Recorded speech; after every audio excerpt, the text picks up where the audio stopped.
Olá, aqui é André Fischer do Progep, o Programa de Gestão de Pessoas da FIA.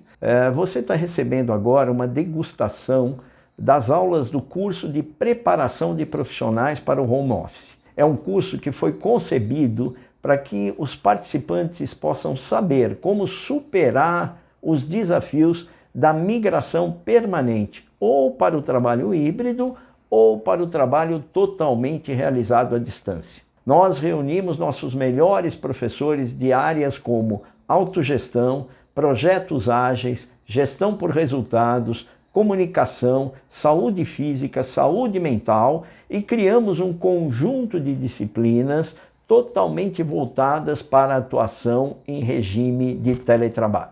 Trata-se de um curso assíncrono, oferecido na modalidade in company.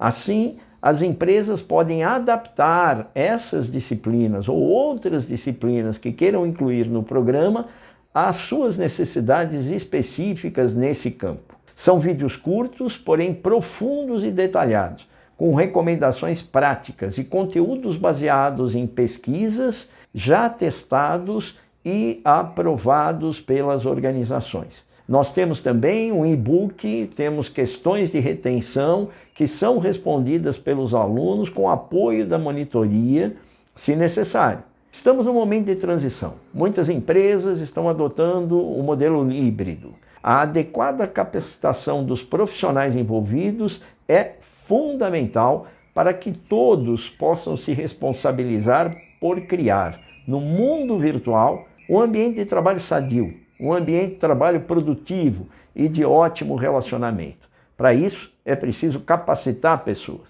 Assistam os segmentos de aula que aparecem na sequência e conheçam melhor o nosso curso. Qualquer dúvida, entre em contato conosco.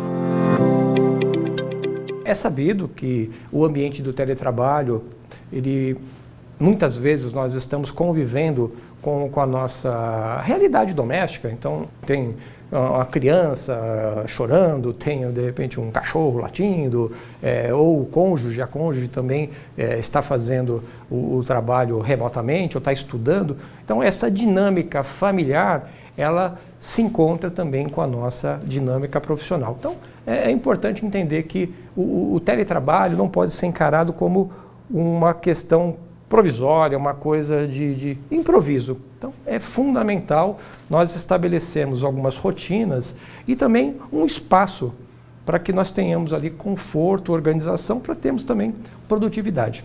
Então, na medida do possível, fazer a organização do nosso espaço de trabalho em que a gente possa virar essa chave. Eu estou dentro de casa, estou com a minha família, mas este momento é um momento de trabalho. Então eu vou focar, eu vou fazer as minhas reuniões, vou ter a minha documentação relativa ao trabalho.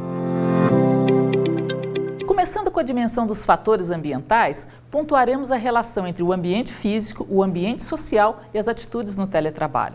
Segundo o modelo da saúde funcional, os elementos ligados aos fatores ambientais são da ordem da estrutura, como equipamentos, mobiliário, características do ar, da luz e do som. Atitudes, o comportamento de terceiros em relação aos profissionais. E social, que é a influência das políticas sociais e organizacionais. Você já reparou que estes elementos não se referem somente aos fatores físicos, mas a toda uma atmosfera e clima ao seu redor, incluindo os relacionamentos, as atitudes de terceiros e até mesmo as políticas que nos regem dentro e fora da organização? Esse esquema que vocês estão visualizando é composto por 5 círculos, com os principais elementos da inteligência emocional. Perceber, assimilar e regular as emoções, do lado direito, se referem à consciência de si mesmo, à gestão de si mesmo. E do lado esquerdo, a consciência da esfera social e gestão de relacionamentos, que se refere à consciência dos grupos, as relações, ou seja, perceber como estão os outros ao nosso redor. Afinal, uma das grandes vantagens de desenvolver inteligência emocional, além de, claro, nos tornarmos mais felizes e mais leves, é lidar melhor com os outros. E a inteligência emocional é muito importante no teletrabalho por várias razões, e aqui eu trago algumas para vocês. Primeiro, a gente passa muito tempo conectado, e isso afeta a nossa capacidade de percepção das coisas sutis, por exemplo, as emoções. Também tendemos a fazer menos intervalos, né? A gente não tem ali os colegas por perto para fazer a pausa do cafezinho. Então, no ritmo frenético que entramos, a gente acaba simplesmente não refletindo. A intensidade de exposição a aparelhos eletrônicos e a falta de intervalo eleva os nossos níveis de ansiedade e claramente intensificam o estresse, o que, claro, não nos ajuda a regular as emoções, pelo contrário. É mais difícil, mas notem, não impossível, praticar empatia à distância. Apesar de que a gente já usava muitos meios eletrônicos para acompanhar os amigos e os colegas, então, por exemplo, as redes sociais, os aplicativos de mensagem instantânea, sem o convívio presencial, a gente tem que reaprender a alimentar os nossos relacionamentos. E como desenvolver inteligência emocional em teletrabalho? Eu vou trazer algumas dicas e ferramentas para que vocês possam desenvolver essa inteligência emocional. Mas é importante lembrar que não existe uma fórmula mágica. Eu costumo ser questionada, mas o que eu faço para ter inteligência emocional? Você pratica. É preciso praticar sempre, ok?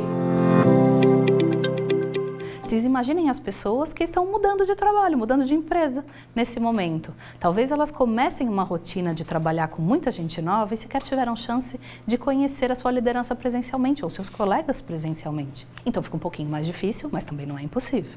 O importante é que a gente esteja sempre vigilante sobre essa questão. Um ambiente onde predomina a confiança é um ambiente cheio de possibilidades. Para nós, para a nossa liderança, para a empresa, para os nossos clientes, para todo mundo. Então, se existe uma palavra-chave que vocês podem sempre se lembrar, é confiança. Claro que a gente normalmente espera que a nossa liderança dê o primeiro passo, mas mesmo que isso não aconteça, a gente pode tomar algumas atitudes bacanas para melhorar isso. Eu garanto para vocês, sempre, em 100% das vezes, vai valer a pena. Uma das coisas que nós podemos fazer é nos reconhecer nesse processo. Autoconhecimento mesmo. Como é que você produz melhor? Você já teve a chance de falar com a sua liderança sobre isso? Às vezes, tem coisas que para nós são muito... A gente pensa que é muito fácil de uma outra pessoa ver e no final das contas não é tão fácil assim. Como é que a gente reduz esse risco? É falando sobre as questões. Não existe conversa difícil, gente. O que existe é um jeito difícil de abordar um assunto. Então, quando a gente se conhece, a gente sabe o que é importante para a gente também consegue levar esses assuntos de uma forma mais tranquila, mais fácil. Um dos recursos que a gente pode usar nesses contextos é a assertividade. Outro ponto muito importante é definir com o seu gestor a periodicidade dos encontros que você vai ter com ele. Se você ainda não tem total autonomia para decidir sobre algumas tarefas no seu dia a dia, é importante que você tenha encontros que a gente chama aí um a um. Reuniões com o seu gestor, como se fosse presencialmente mesmo.